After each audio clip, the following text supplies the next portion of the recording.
اس video میں ہم سمجھیں گے مقروءۃ کا قاعدہ اور اس کی تفصیلات۔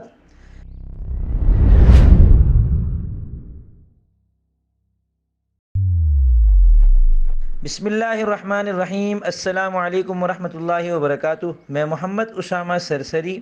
مقروءۃ کا مطلب ہے پڑی ہوئی چیز۔ مقروءۃ کا قاعدہ یہ ہے کہ اگر حمزہ سے پہلے واو مدہ زائدہ ہو تو جوازاً ایسے حمزہ کو واو سے بدل دیتے ہیں۔ واو مدہ اس واو کو کہتے ہیں جس سے پہلے والے حرف پر پیش ہو اور وہ واو ساکن ہو۔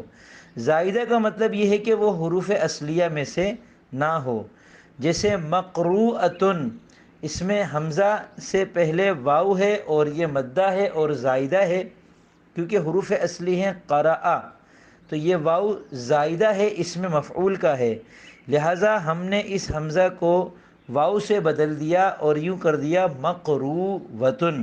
جب دو واو ہو گئے تو پھر ان دونوں کو ایک کر دیا اور اس پر تشدید لگا دی تو یہ بن گیا مقروءۃ۔ چونکہ یہ جوازی قاعدہ ہے اس لیے مقروءۃ بھی پڑھ سکتے ہیں اور مقروءۃ بھی پڑھ سکتے ہیں۔ تو یہ تھی اس قاعدے کی مکمل تفصیلات جو آپ نے اس ویڈیو میں ملاحظہ کی۔ قرآن کریم اور عربی زبان کو سمجھتے رہنے کے لیے اور ان میں مہارت حاصل کرنے کے لیے اس چینل کو سبسکرائب کر لیں۔